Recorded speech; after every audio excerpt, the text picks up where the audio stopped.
Bueno, hoy entonces seguimos con en la parte 2, después en la parte 3, ya que vamos a ver si llegamos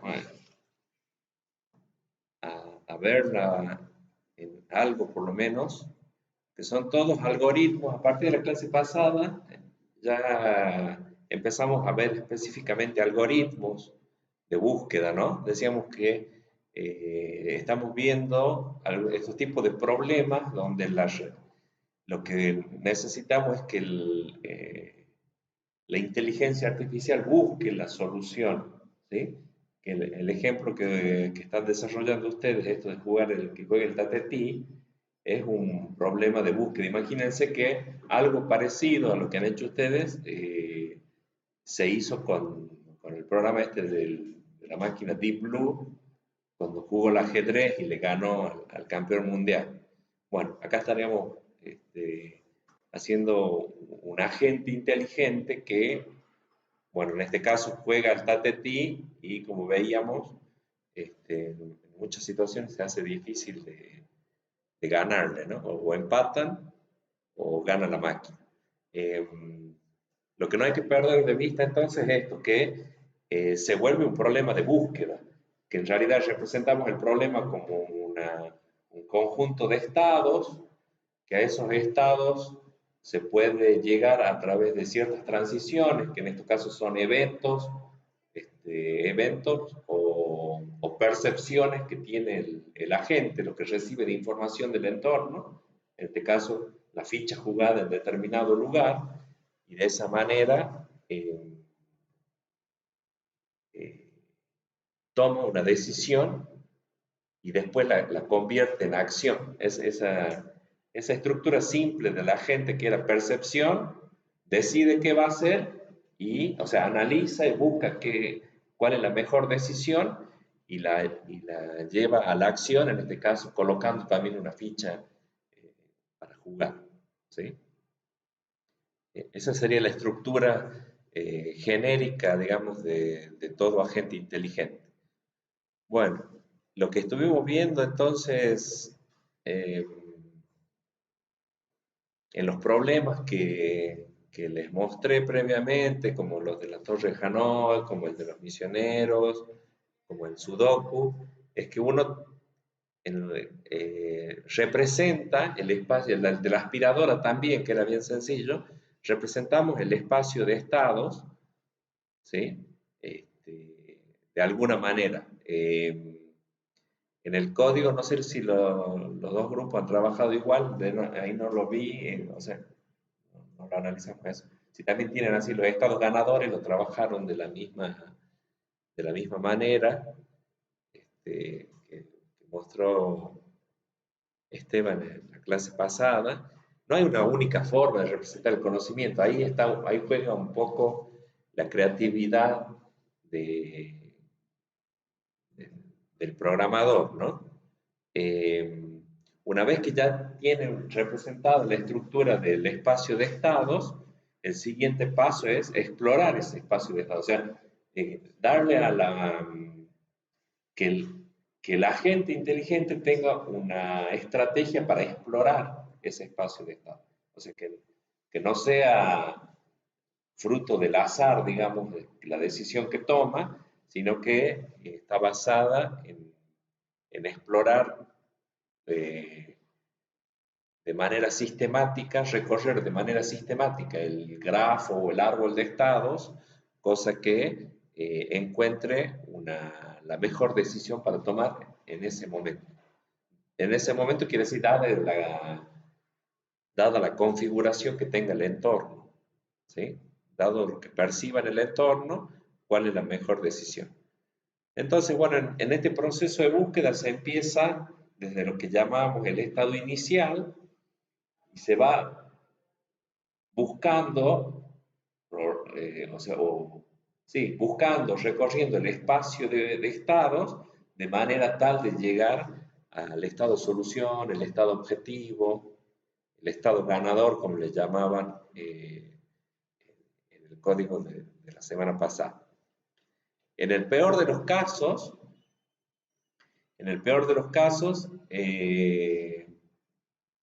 ese estado final o el estado solución se encuentra luego de recorrer todos los posibles caminos.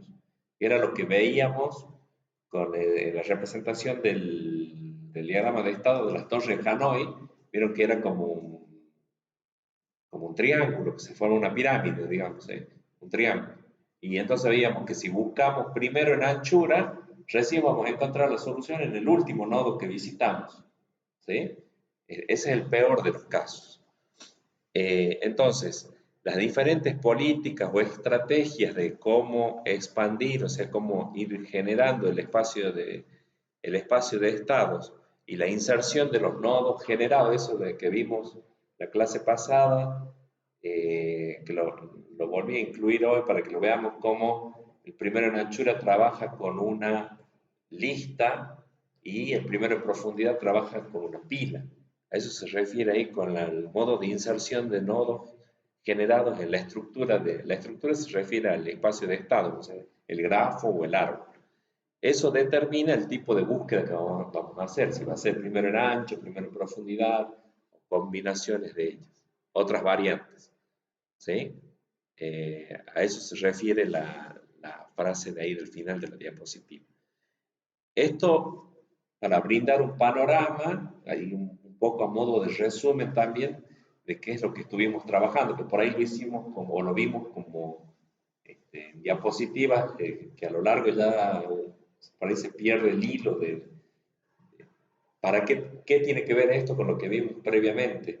¿Sí? Entonces arrancamos las primeras clases representando el espacio de estado del problema de la aspiradora. Ahora ya estamos viendo algoritmos que recorren ese espacio de estado, que lo exploran, ¿sí? Y vemos que hay distintos algoritmos.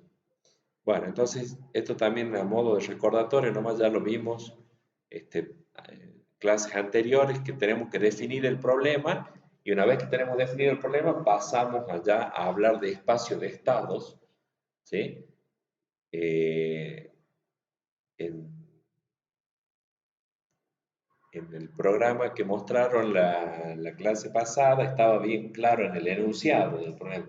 Bueno, hay que jugar tatetí, la regla del tatetí es, hay que ubicar fichas alternadamente de un jugador y otro, y el objetivo a cumplir es ubicar, o sea, formar o ubicar tres fichas en línea horizontal, vertical o diagonal. ¿Sí? Ese es el objetivo a cumplir. Las acciones posibles serían poner una ficha nada más. Lo único que se puede hacer no tiene desplazamiento, digamos, después la ficha una vez que se ubicó en un lugar queda fijo ahí. Y bueno, las restricciones son que no se puede poner una ficha en una cuadrícula, por ejemplo, donde ya está ubicado por otra ficha. O sea, no se puede poner una ficha en una celda que esté ubicada ya por otra ficha. Esas son las restricciones. Eso es lo primero que hay que analizar cuando uno define el problema. Y después ya representa toda esa información en lo que es el espacio de estado, que los estados posibles y las transiciones, esto que estábamos haciendo en pizarra, que todavía no le encontrábamos bien la vuelta eh, de, de, cómo, de cómo hacer el tema de identificar, por ejemplo, en las transiciones a los estados posibles, ir teniendo en cuenta las posiciones de la ficha de cada jugador. Bueno, este diagrama también representa el flujo de trabajo bueno, que están llevando adelante y que se lleva adelante, digamos, cuando uno trabaja en la creación de agentes inteligentes. Tenemos un problema, hacemos una abstracción de ese problema. Tenemos el problema de jugar el tatetí. Tenemos el problema de crear un agente inteligente, digamos, que juegue al tatetí de manera racional, que no sea bobo, digamos, al momento de jugar, sino que lo haga con un cierto grado de inteligencia. Inteligencia para evitar que gane el otro jugador y para tratar de ganar el juego. Eso, bueno, mediante un proceso de abstracción, se logra construir una expresión, una representación del espacio de estados. Del espacio de estados pasaron a la implementación en un lenguaje de programación. ¿Sí? Esa implementación del lenguaje, el lenguaje de programación incluye la aplicación de algoritmos de búsqueda. En este caso, en este tipo de problemas, va a incluir un algoritmo de búsqueda. Por ahora estamos viendo los de búsqueda no informada, que yo les decía, es como ir buscando medio a ciegas en el estado en los posibles estados. ¿Sí? Yo les decía, el otro día les planteaba a Daniela como ejemplo, entrar acá al aula con los ojos tapados y buscar dónde está algo, uno va tanteando, pero define una estrategia. Es decir, bueno, voy recorriendo primero así a lo ancho o voy recorriendo en profundidad, ¿sí? Pero voy buscando, no tengo información por dónde buscarlo. Lo que sí tenés es mantener una estrategia fija, una política, digamos, de cómo voy a recorrer las sillas del, del aula para encontrar a un determinado alumno. ¿Sí? Por eso se llaman búsquedas ciegas o búsquedas no informadas. Bueno, esto les decía, ¿ves? Empezamos en la raíz del árbol. Si lo recorremos, creo que en los dos casos acá, si lo recorremos primero en ancho o primero en profundidad, este que es el estado solución, es el último en ser encontrado. Sí, porque si lo hacemos primero en profundidad, va a ir así, después vuelve, va acá, y después vuelve a la raíz, viene acá, sube y viene acá. Y en primero en ancho también, hace así, después hace así, y después hace así. Es el peor de los casos, ¿no? Es un ejemplo como para mostrar que en este caso da lo mismo primero en ancho o primero en profundidad para lo que es la cantidad de veces que tiene que analizar el diagrama de estados para encontrar el estado objetivo. ¿Sí? Estos algoritmos de búsquedas no informadas, que ya vimos dos en la clase pasada y hoy vamos a ver tres más, se caracterizan porque no tienen ningún conocimiento sobre cómo llegar al objetivo, ¿sí? Lo único que hacen es proporcionar métodos generales para recorrer ese árbol, nada más, eso es lo único que hacen. Tienen cómo lo hacen a través de una estrategia sistemática, esto que les decía yo.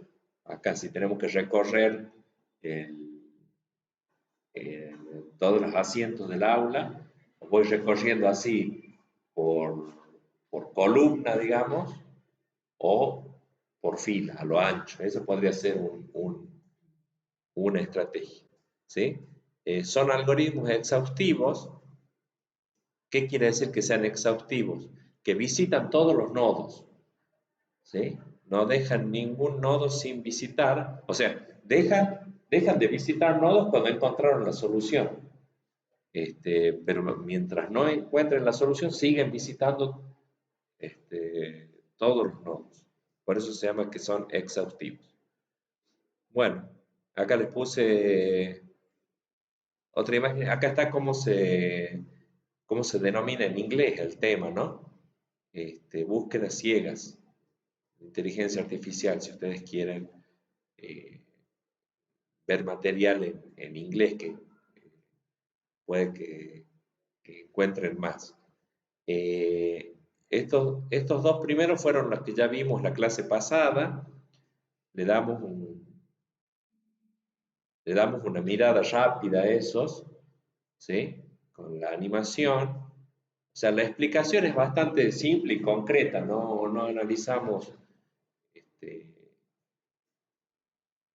la, en detalle, digamos, a cada uno de los algoritmos. Y la idea, bueno, son cuatro. Agregué uno más que es el bidireccional este año. ¿Sí? Estos dos, profundidad limitada y profundidad iterativa, son variantes del algoritmo primero en profundidad. ¿Sí? O sea, tómenlo como variantes del primero en profundidad. El de costo uniforme, bueno, el bidireccional puede ser mixto. Eso puede utilizar diferentes estrategias porque el bidireccional va desde el estado inicial a la solución, va recorriendo así, y después también arranca desde la solución, o sea, para atrás, hace, eh, hacia, hacia hacia un camino donde se encuentre con la búsqueda que viene desde la raíz. Y el de costo uniforme, creo que le podría ser útil en este caso del DATT con el tema que tienen eh, peso, los arcos tienen peso. ¿Sí? Vamos a ver eso. Ahí está bueno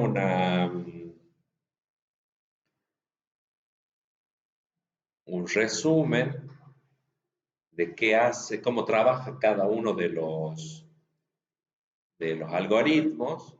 Esto es en texto, después creo que se entiende mejor cuando uno ve una gráfica, ¿sí? No los quiero aburrir leyéndoles lo que dice el texto, porque después está explicado también de manera o representado de forma gráfica. Eh, el de la profundidad limitada, como les decía yo, es una variante del algoritmo de búsqueda en profundidad, donde lo único que se agrega es que uno dice, bueno, busca hasta determinado nivel, a nivel 5. Si no encontraste la solución, corta, devuelve. La idea es que no quedar en no hacer que el algoritmo vaya a profundidades altas porque consideramos que es menos probable que esté ahí la solución. Entonces, si ya avanzaste acá, supónganse, con lo mismo con ustedes, con los alumnos, yo sé que son pocos alumnos, sospecho que no se van a ir a sentar en el último asiento del aula. Entonces, decir, bueno, si no lo encontraste hasta la fila 3 o sea, 3 de profundidad, ya empieza a volver porque debe estar acá en estas sillas de adelante. ¿Sí? Esa es la idea con el algoritmo de profundidad limitada. ¿Se entiende con el ejemplo? Ves que ahí, bueno, los chicos, lo máximo que tengo de profundidad es 3. Ahí donde están los chicos a tercera fila. Entonces, bueno, el algoritmo de profundidad limitada no se va a ir hasta el final del aula, ¿sí? Sabiendo que si hay pocos alumnos, no deben estar sentados ahí. Si fuera que lo que busca en misa, capaz que sí, bueno, se justifica ir más al fondo, porque en general uno se siente, no sé por qué, pero sobre que vamos poco, nos sentamos al último. Los que van más seguido, esos se sientan primero. Bueno, sí, y la profundidad iterativa lo que hace es decir, bueno, busca en la primera mesa, la primera fila. ¿Sí? Si no lo encontraste, busca en la segunda. No tiene un límite preestablecido, es decir, busca sí o sí hasta la tercera, sino que va incrementando la profundidad en cada iteración. Es decir, bueno, primero busca en la primera fila de mesas. Si no está ahí, busca en la segunda. ¿Sí? Entonces ya el algoritmo no está obligado a expandir, digamos, el árbol de estados de manera completa, sino que lo va haciendo de manera incremental. Eso también puede servir. Eso es lo que dice a grandes rasgos el texto. ¿Sí? ¿Algún detalle más que se me haya escapado? Pero básicamente eso es lo central de cada método. Ahí está, bueno, lo que decíamos de cómo la estrategia de cómo recorrer un espacio de estados mediante el algoritmo de primero en ancho. ¿Sí? Que lo explicamos en la clase pasada. Se visitan, si tienen el nodo padre, se visitan primero todos los nodos hijos y recién se pasa a hijos de los hijos, o sea, a los nietos, digamos acá. Si este es el nodo padre, visita todos los nodos hijos primero, ¿sí? Y después que visitó todos los hijos, recién pasa a visitar, digamos, lo que serían los nietos de este nodo, del nodo inicial. ¿Sí? La política puede ser recorrer, por ejemplo, de izquierda a derecha, siempre de izquierda a derecha, ¿sí? Como está indicado ahí en el diagrama. Y esto es lo que les explicaba, que en el momento de la implementación, cada vez que se visita un nodo, se crea lo que se llama la lista de nodos abiertos, que sería en este caso, que son todos los hijos que puede visitar. Eh, a ver si lo vemos ahí desde el principio, pero visita el nodo 1 y mantiene crea, digamos, visita el 1, crea la cola con 2, 3 y 5, que son los nodos que tiene que visitar por la estrategia que está utilizando. Visita y después va visitando esos hijos, y cada vez que visita un hijo ve cuáles son los hijos de los hijos que puede visitar, y entonces así va manteniendo eh, los datos en una cola del tipo FIFO, ¿sí? Eso se llama los nodos frontera. Eso que está con grises son los nodos frontera, son los nodos alcanzables desde el lugar donde estoy. Esos serían nodos fronteras. Cuando están con grises son nodos frontera o nodos abiertos que no han sido visitados. Cuando los pinta de negro, ya están visitados esos nodos y chequeados que no sea solución. Mientras no sea solución, sigue buscando. Una vez que se alcanza un nodo solución, finaliza. Y ahí estaría lo que sería un pseudocódigo. Hoy con las herramientas de inteligencia artificial, si ustedes le pasan ese pseudocódigo, ya el algoritmo, digamos, el chat les puede devolver el código en el lenguaje que quieran, ¿sí? Bueno, si lo vemos es esto, ¿no? Los nodos frontera es la cola, son los nodos que están en la cola de estados por visitar. Y después va llevando una lista también de los nodos ya visitados para no volver a analizarlos. Después vimos el de primero en profundidad, que ese sí como que va visitando los hijos y los hijos de los hijos, ¿sí? Hasta que ya no hay más hijos, digamos, no hay más nodos hijos. O sea, por eso va en profundidad, baja así. Va al 1, 2, 3, cuando ya no hay más hijos ahí, vuelve a un nivel y visita todos serían hermanos de este, ¿sí? Hermanos de este. Cuando no hay más hermanos, vuelve a un padre, vuelve al padre del padre y vuelve a visitar el otro. Ahí está el diagrama, cómo sería el algoritmo de búsqueda primero en profundidad. Estos son planteamientos clásicos, que ya inclusive lo han visto en otras materias.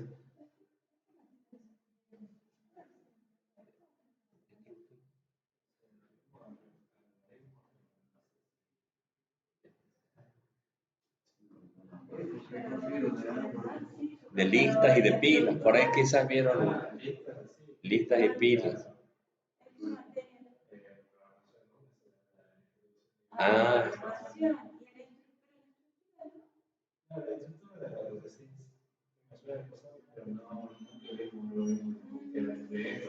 de claro, por,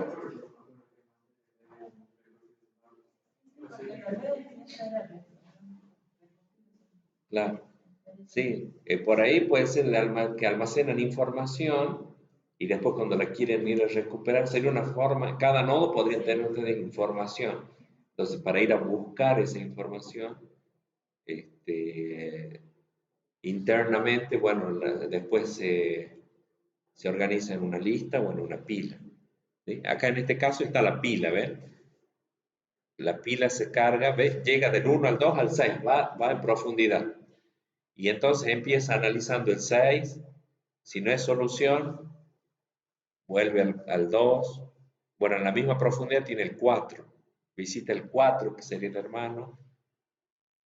Pero acá va la pila, o sea que el último que entra es el primero que sale, el que primero se analiza, ¿ves? Ahí va el 1, 2, analiza el 6 primero. Como no lo encontró en el 6, va al 4, que sería el hermano que decimos. Como no encuentra, vuelve al 2. Y ahí estaría la pila funcionando. Estaría funcionando así el algoritmo. Fíjate que cuando analiza el 3, el 3 está conectado con el 4 también, pero ya no lo analiza el 4 porque ya lo visitó. Fíjate ahí cuando analiza, a ver, cuando analiza el 3, el 5, no analiza el 4 porque ya lo visitó. Y lo mismo pasa con el 3, no analiza el 4 porque ya lo visitó, por más que sean nodos que estén más en profundidad, digamos. ¿Sí? Ahí está el pseudocódigo. Y en esta diapositiva no la vimos la clase pasada, pero me gustó la animación para que se vea la diferencia del orden en el que se visitan los nodos, según si es primero en profundidad o si es primero en anchura. ¿Sí? Ahí ustedes pueden ver la diferencia de cómo se visitan los nodos. Supónganse que el estado objetivo sea el 9, perdón, este nodo. Este nodo, el primero en profundidad, es el sexto nodo que visita. Y en cambio, en la anchura, es el último, el noveno nodo en ser visitado. ¿Sí? Entonces, eso puede marcar lo que preguntaba, creo, Miguel, el otro día vos, el tema de en cuanto a tiempo. Bueno, cuanto más nodos tenga que visitar, imagínate que es más la, o sea, la lista, porque el de anchura trabaja con la lista, entonces son muchos más nodos los que expande, la lista es más grande, tenés que ir sacando elementos de esa lista, ¿sí? El tiempo computacional, digamos, en este caso sería mayor. Entonces, dependiendo de la estructura del diagrama de estados y dónde puede ser que esté la solución, será mejor a uno que otro. En algunos casos da lo mismo el algoritmo que se use, en otros se prefiere uno antes que otro. Bueno, y estas son las 4 medidas más usuales para evaluar el rendimiento de un algoritmo de búsqueda, ¿sí? Ya sea de los que vimos recién o de los que vamos a ver ahora a continuación. Una es la completitud. La completitud se refiere a si el algoritmo es capaz de encontrar una solución, ¿sí? Si el algoritmo encuentra una solución. Hay algunos algoritmos que, bueno, no son completos, o sea, no está garantizado que encuentre la solución. O sea que esa es una medida para saber si un algoritmo es mejor que otro. Es decir, bueno, a ver, tiene la característica de completitud, o sea, encuentra una solución si es que la solución existe, sí o no. Después está el criterio de optimización. La optimización es si encuentra la mejor solución. Porque ahí, bueno, otra imagen que tenía ahí pensado poner decía solución y ahí había como 3 flechas, ¿no? Alguna solución, una buena solución o la mejor solución. La mejor solución, por ejemplo, sería la que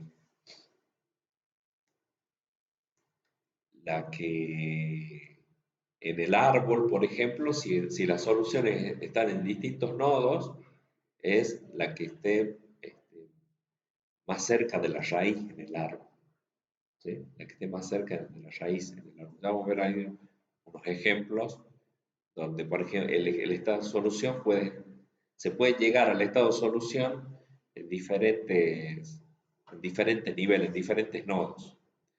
Después está la complejidad temporal que tiene que ver con cuánto tarda, digamos, computacionalmente, qué tiempo le lleva, tiempo de procesador que le lleva al algoritmo a encontrar la solución.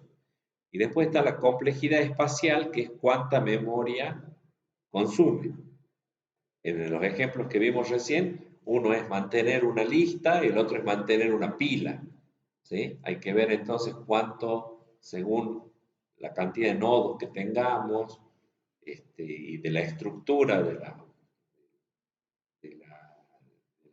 diagrama de estados del árbol, puede ser que sea un árbol muy hacia lo ancho y poco profundo. Entonces ahí el primero en profundidad ocuparía menos memoria. En cambio, el primero en anchura ocuparía mucha más memoria. ¿Sí? Ahí es como un Pac-Man. A ver, la imagen estaba ahí.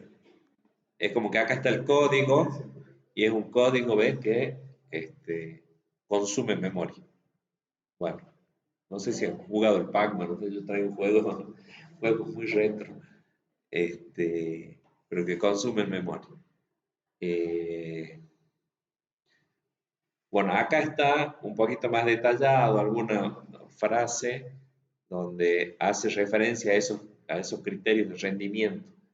La completitud, si encuentra una solución, la optimalidad, si encuentra la mejor solución posible, o sea, la que tenga el menor costo o el máximo beneficio, la complejidad temporal, que se puede medir en términos de la cantidad de nodos explorados, eso sería una forma de medir la complejidad temporal, ¿sí? En la animación de recién había, para encontrar la solución, explorábamos 6 nodos en primero en profundidad y en primero en ancho explorábamos 9 nodos. ¿Sí? Entonces, el primero en profundidad tendría menos complejidad temporal. Hay que pensar que ese es el... Cuanto más nodos visitemos, más tiempo de procesamiento lleva. No es solamente la cantidad de nodos, sino también la estructura. Bueno, después está la complejidad de almacenamiento, que es esto, el tamaño de la lista o el tamaño de la pila que se utiliza, por ejemplo. ¿Sí? Ya sea que estemos trabajando con primero en ancho o primero en profundidad. ¿Sí? Depende, se mide en términos de la cantidad de nodos que hay que tener en memoria durante la búsqueda. ¿Cuáles son los nodos que tenemos en memoria en la búsqueda? Son esos nodos fronteras, o sea, los que todavía no hemos visitado. Esos son los que se van teniendo en memoria. Bueno, aquí está una comparativa de las 4 medidas de rendimiento, tanto para el algoritmo de primero en ancho como primero en profundidad. ¿Sí?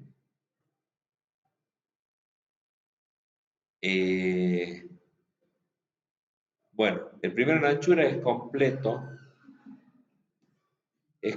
o sea que si existe solución la va a encontrar. ¿Sí? Esto es si el factor de ramificación es finito. Bueno, lo mismo pasa con el de primero en profundidad. Si el espacio de búsqueda es infinito o tiene ciclos, eh, el algoritmo no es completo. Pero en el caso de que sea un espacio de búsqueda finito, o sea, tenemos una cantidad fija de nodos, ¿sí? Ambos van a ser completos. En cuanto a lo que es la solución óptima, el que garantiza que va a encontrar la solución óptima es el primero en anchura. ¿Sí? Por ahí eh, es más pesado computacionalmente, pero sí me garantiza que encuentra la mejor solución. ¿Sí? Ahí, bueno, hay que entrar a jugar, decir, bueno, sí, es un proceso donde tengo tiempo, no me importa que encuentre rápido una solución, sino que quiero la mejor solución. Bueno, ahí consideren aplicar el algoritmo de primero en anchura. ¿Por qué les digo que es más complejo, o sea, más pesado? Porque la complejidad temporal, o sea, el tiempo de procesamiento, crece de manera exponencial según el factor de ramificación y la profundidad a la que esté la solución. Cuanto más profundo esté o sea, a un nivel más profundo esté la solución y el factor de ramificación es el mayor número de ramas que se abren a partir de un nodo. Ese es el factor de ramificación. Bueno, eso crece de manera exponencial con respecto a esos dos valores. O sea que si tienen muchos nodos hijos, y también el árbol, o sea, el árbol es muy ancho y muy profundo, se va a volver pesado, digamos, para la máquina procesar ese tipo de algoritmo. Y la complejidad de almacenamiento, que es esto, acuérdense que primero en anchura maneja una lista, el tamaño de esa lista en memoria es exponencial con respecto al factor de ramificación, o sea, al cuán ancho sea el algoritmo. En cambio, el primero en profundidad, fíjense que es lineal, no es exponencial. ¿Sí? Exponencial quiere decir que crece así. Una cosa es crecer así y otra cosa es crecer de manera lineal, es más lento. El crecimiento lineal es más lento que el exponencial. Una cosa es que sea así y otra cosa es que sea así. Ven que a medida que el factor de ramificación aumenta y en la profundidad en la que está la solución, es cada vez más grande la diferencia entre un crecimiento lineal y un crecimiento exponencial. ¿Sí? Entonces, es preferible, hay que buscar una solución de compromiso ahí. Decir, bueno, ¿qué es lo que, priorizo? ¿Sí? Entonces, la complejidad temporal y de almacenamiento va a variar dependiendo del tamaño del espacio de búsqueda, o sea, del árbol de estados y de las restricciones del problema. Bueno, pasemos a esto de la profundidad limitada. Estos son algoritmos que no vimos en la clase pasada. Y la idea acá es no explorar caminos más allá de una determinada longitud. Esto que un poco ya les anticipé yo con el ejemplo acá del aula, es decir, no buscar más allá de la tercera fila de asientos. ¿Sí? ¿Por qué? Porque puede existir la sospecha de que la solución está hasta ese nivel.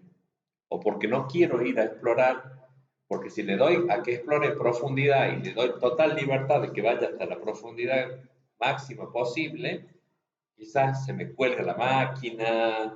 ¿Sí? Es como para decir, bueno, voy haciendo una prueba. Pruebo con una prueba parcial. No sé si ustedes hacen, por ejemplo, cuando están codificando, decir, bueno, eh, es algo que por ejemplo, en lo que es minería de datos, en lo que es esto de machine learning, se hace. Cuando uno trabaja con un conjunto grande de datos, te debe pasar, Daniela, también, tener una base grande de datos y querés hacer una consulta, claro, haces con una muestra, ¿no? Para ver si es que la consulta está bien. ¿Sí?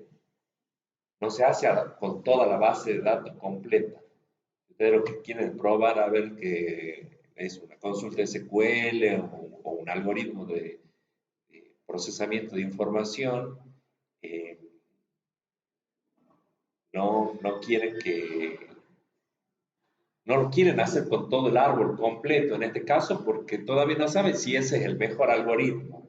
¿Sí? Y otro motivo es el hecho de decir, bueno, ¿para qué lo voy a hacer ir hasta profundidad 5 si en realidad con profundidad 3 ya está?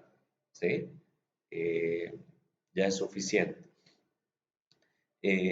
Es una búsqueda primero en profundidad, por eso se llama profundidad limitada, con un límite L. El valor L es el nivel de profundidad máximo permitido. Entonces ya a los nodos que estén a profundidad L, hace de cuenta que no tienen sucesores, como que supone que ahí termina el árbol. ¿Sí? Se puede usar eso cuando uno tiene conocimiento, algún conocimiento previo del problema. ¿Sí? Resuelve el problema del camino infinito. Ahora, si la profundidad que nosotros, ¿cuál es el inconveniente que tiene? Si la profundidad elegida por nosotros o establecida como límite es menor a la profundidad correcta del árbol de la que va a encontrar la solución, los resultados son incompletos, no encuentran la solución porque no nos llega a ver si la solución está más profunda, a mayor profundidad. En cambio, si la profundidad es mayor a la profundidad correcta, digamos, a la que está en la solución, la búsqueda no es óptima, no es el camino mínimo, porque por ahí capaz que voy en profundidad, voy hasta allá, hasta la última fila, y lo que quiero es encontrar, por ejemplo, a Gustavo o a Kevin. Entonces, ¿qué hice de más aquella búsqueda hasta nivel 5, hasta la última fila? ¿Sí? Entonces, esos son los inconvenientes de cuál es el valor L al que lo limito. No se sabe, no se sabe. Para solucionar ese problema, bueno, ahí está, por ejemplo, ahí los nodos azules son los nodos solución. Cualquiera de esos nodos son solución. ¿Sí? Si nosotros establecemos a L como 1, profundidad 1, el árbol corta acá el proceso de búsqueda. Busca en profundidad. Nivel 1 se parece a primero en anchura también, pero es en profundidad. ¿Sí? Y corta ahí, entonces como no llega a los niveles donde están las soluciones, falla, no encuentra. Si por ejemplo le establecemos un límite 2, ven que va hasta nivel 2, este sería el nivel 0, estos serían los nodos del nivel 1, este es el nivel 2. Si corta hasta ahí, tampoco encuentra la solución, porque se queda corto, digamos. ¿Sí? En cambio, si va a nivel 3, ahí sí lo encuentra. Esos inconvenientes que tenía el algoritmo anterior se solucionan con este algoritmo que se llama profundidad iterativa. Esto es lo que se llama profundidad iterativa. ¿Sí? Con el otro está preestablecido y fijo el nivel hasta el que vamos a examinar el espacio de estados. Acá lo que se va haciendo es ir incrementando en 1 la profundidad. ¿Sí? Secuencialmente se va aumentando en 1 la profundidad. Esto se llama profundidad iterativa. O sea que ahí, bueno, ya tenemos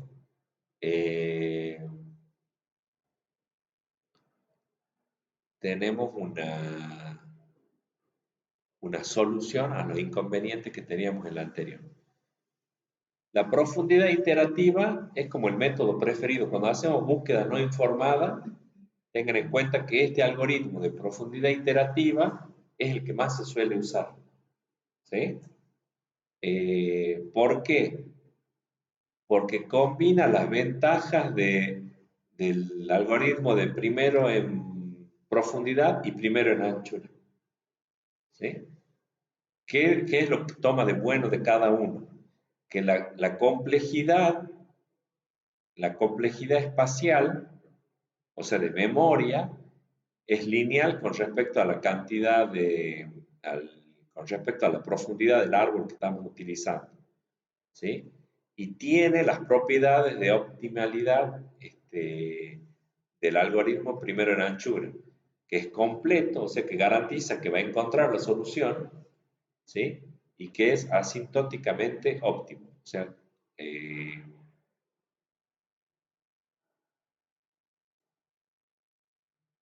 siempre va a encontrar la solución que esté a menor profundidad. A eso se refiere. Por lo tanto, el algoritmo de profundidad iterativa y de iterative deep es óptimo y es completo.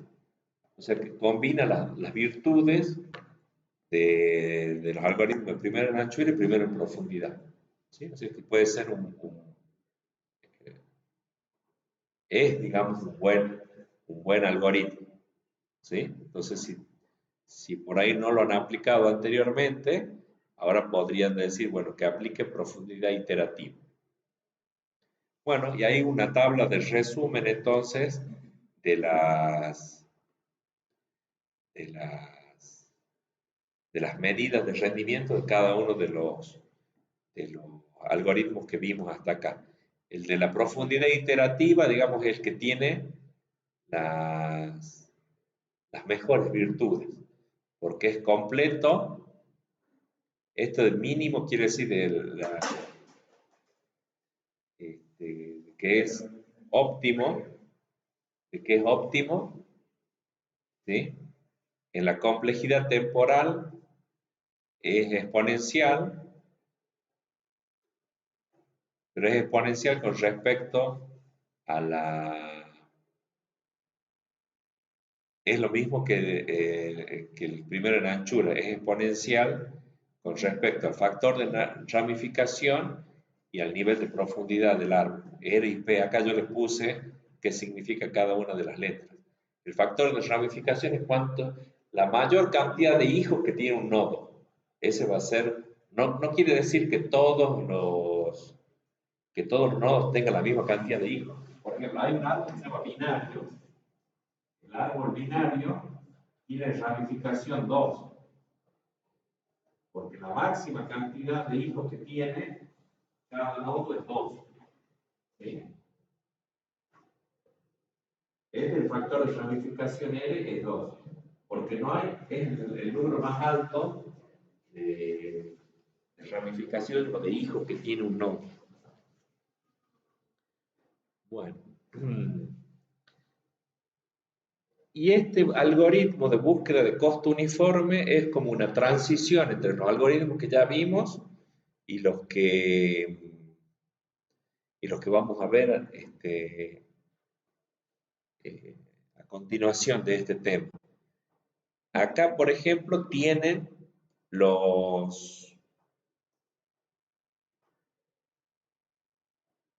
las aristas, digamos, o los arcos, las ramas del nodo, perdón, del árbol, tienen un peso. Entonces, este sería, por ejemplo, apropiado para el problema ese de la ruta del camino más corto, por ejemplo, ¿sí? El problema del viajero, o lo que veíamos de eso de ir de una ciudad a otra y tenemos distancias, ¿sí? Entonces, el nodo, por ejemplo, la arista, digamos, tiene un peso, ¿sí? Las ramas del árbol tienen un peso. La estrategia acá es ir buscando siempre primero el mejor, se llama. Primero, también se lo conoce como algoritmo de primero el mejor. Acá tienen el grafo, digamos, que representa el problema con los pesos de las aristas. Y tienen el estado inicial es el nodo A y el estado objetivo es G. ¿Sí? Y hay como 3 maneras de llegar a G. O sea, las 3 maneras más directas, que serían A, B, C, D, G, que sería A, B, D, G. Este sería una forma de llegar. La otra sería A, C, E, D, G. Y la otra sería A, C, F, G, que sería este último camino, esta última rama. Entonces ahí les explico cómo va abriendo, cómo se va buscando la solución. Por ejemplo, ahí del nodo A puede ir al nodo B o al nodo C. ¿Cuál elige? El criterio es siempre primero el mejor, o sea, el de menor costo. Lo elige a C, porque el B vale 4, tiene costo 4 y C tiene costo 1. Entonces lo elige a C. Después, ¿para dónde puede ir? Puede ir para E o para F.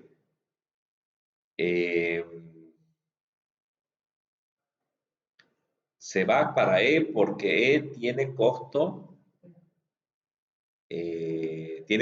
3, o sea que acumulado tiene 4.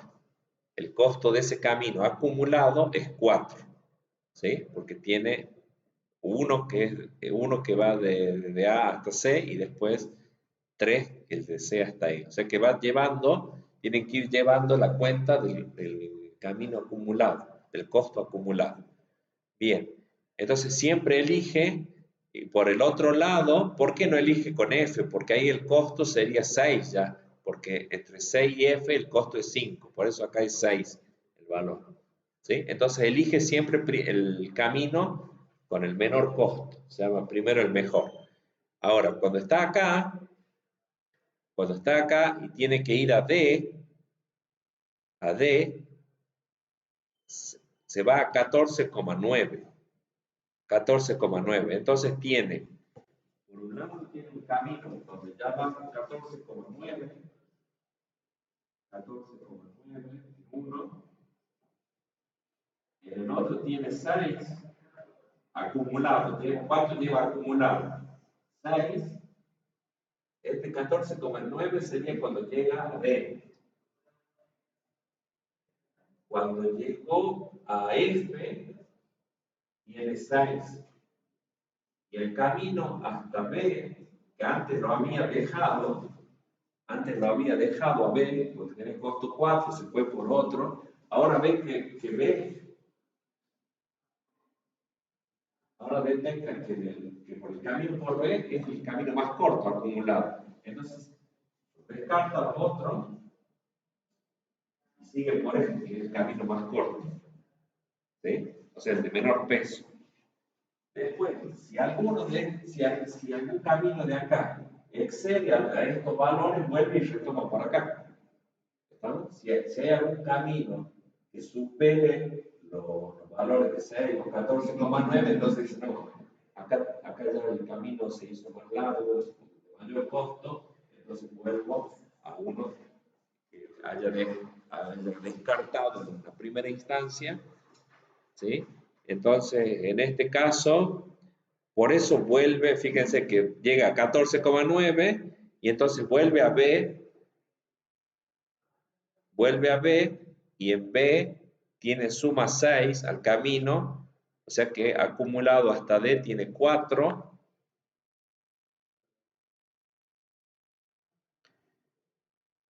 Y no le encuentra la solución en G, porque ahí se le iría, ahí empieza a trabajar la algoritmo acá. Pasa a D, dijimos que tiene 10. Acá tiene 10. Entonces, como este es mayor que este, vuelve a retomar este camino. Porque este tiene peso más corto. Entonces, de F suma 1,4, o sea que pasa a estar llega al estado de solución G, como es 1,4 y tiene 6, acá tiene 7, vale, acá para elige ese camino.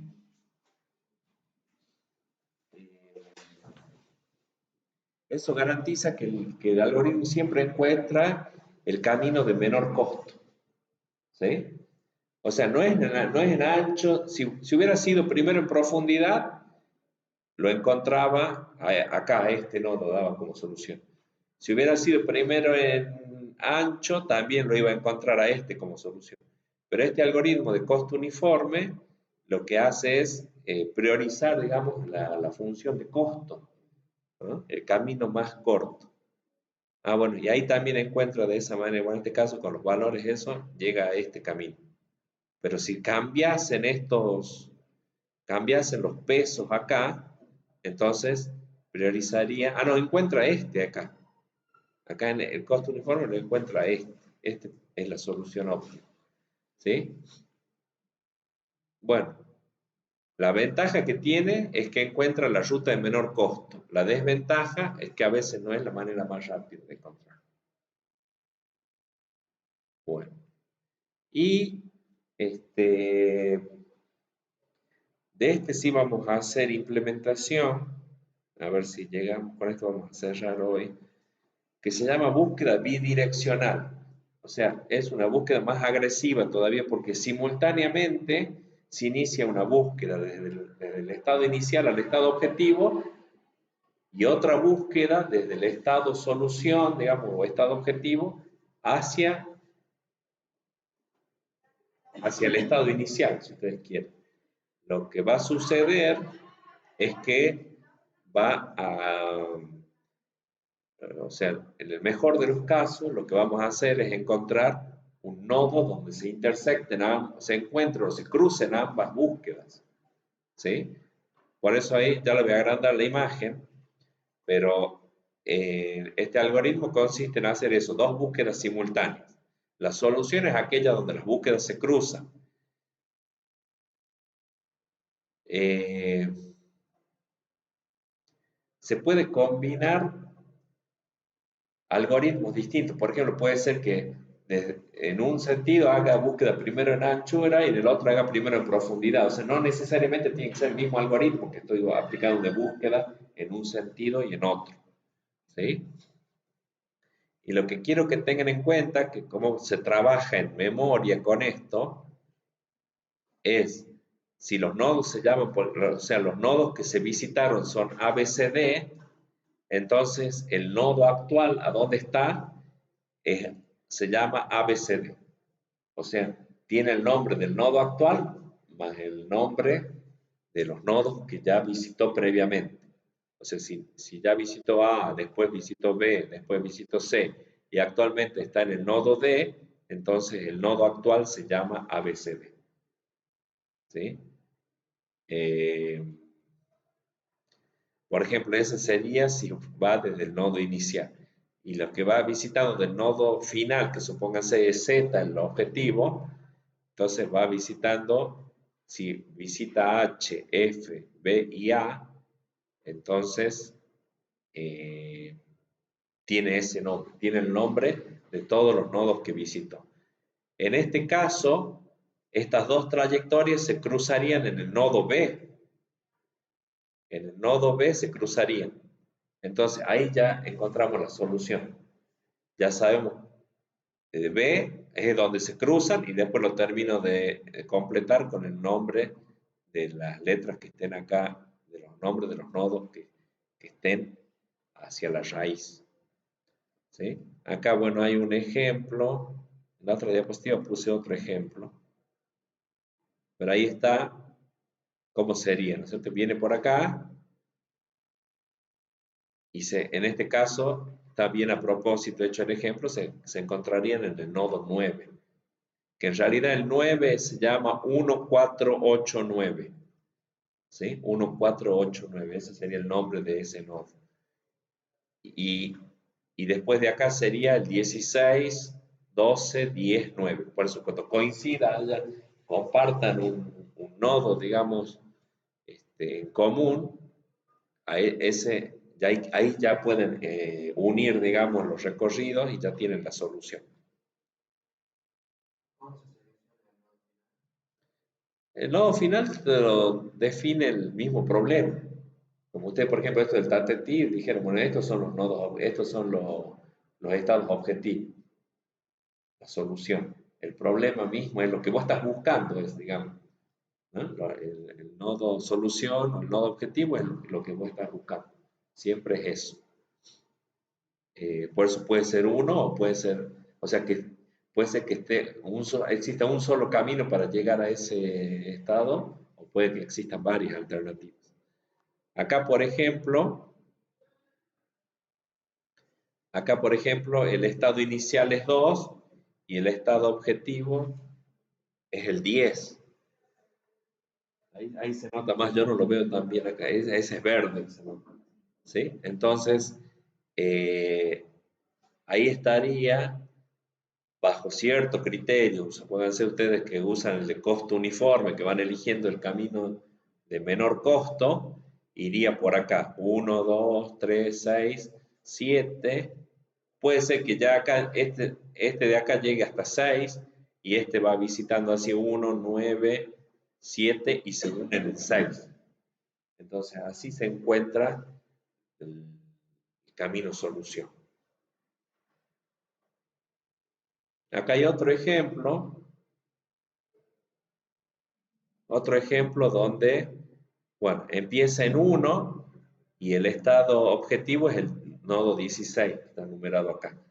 ¿Sí? Y entonces acá, por ejemplo, pueden ir aplicando profundidad iterativa. Acuérdense que ese, como que dijimos, es el más recomendable de los algoritmos. Profundidad iterativa. Entonces, así va abriendo, ¿eh? A nivel uno, acá abre a uno 2 3. Y acá, del 16, abre a 14 y 15. La idea es que donde se encuentren, ese es el objetivo. ¿Sí? Acá en este caso sería 1, 14, 11 y de ahí puede ser con 6 o con 7. Con 6 voy a encontrar el primero. Ahí se van a unir. ¿Sí? Este y este se van a unir acá con este. Bueno. Y ahora ahí lo que les puse es el link. Lo voy a copiar a esto. Con esto terminamos la clase de hoy. Estuvimos justo con el tiempo bien calculado. Para que vean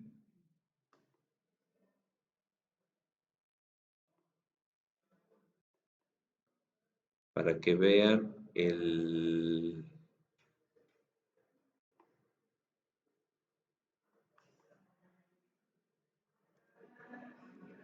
algoritmo en funcionamiento.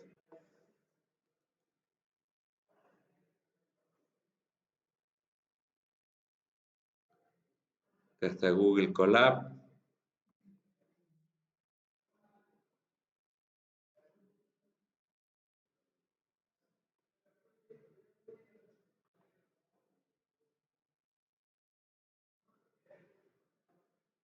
No sé si la han usado, la herramienta. Yo la usé muy poquito. La Colab. Se permite ejecutar código en Python. Ufa. Acá nos pide.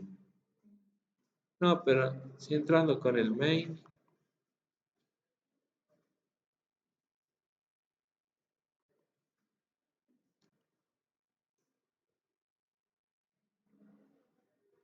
Entrando con el mail, hoy lo estuve.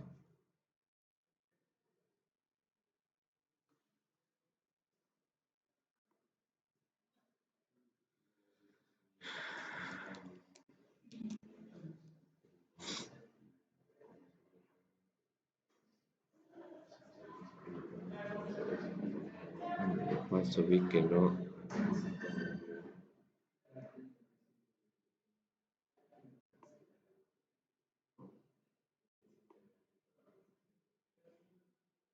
A ver si con el mail de la facultad me deja.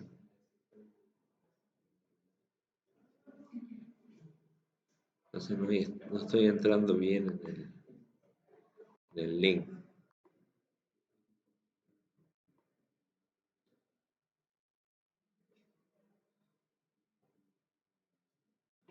Porque esto es gratuito.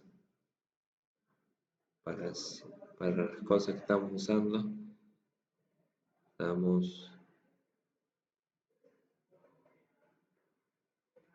bueno, algunas pruebas estuve haciendo. Vamos a poner nuevo cuaderno.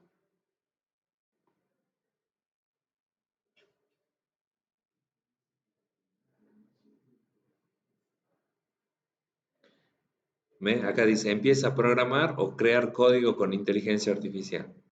Bueno, yo lo que voy a hacer es de acá de la página que les puse en la diapositiva. Este es el ejemplo, ¿ven? El ejemplo que estaba en la gráfica y acá está el código. Vamos a copiar el código. Es búsqueda bidireccional. A ver.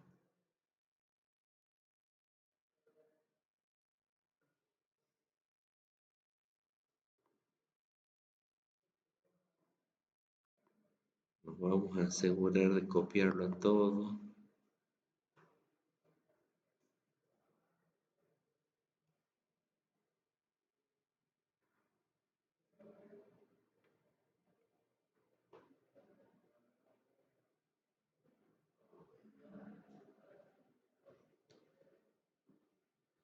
Este código está bueno porque ya van a ver ahí donde crea la,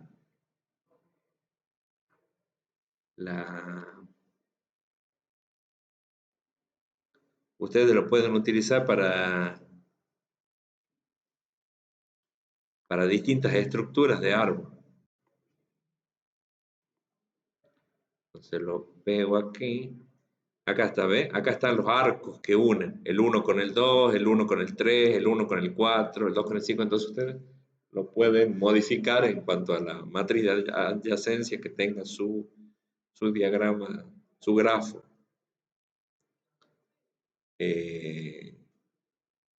A ver, y ejecutemos.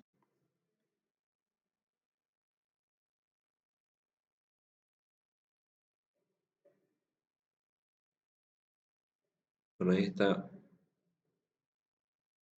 buscando. ¿Ve? Existe camino entre 1 y 16. Se intersectan en 8 y dice que el camino es 1, 4, 8, 13, 15, 16. Ese es el que encontró. ¿Sí? Después hay otro que es 1, 3, 7, 12, 15, 16. O sea que encontró todos los caminos. Si volvemos a la página, vamos a tomar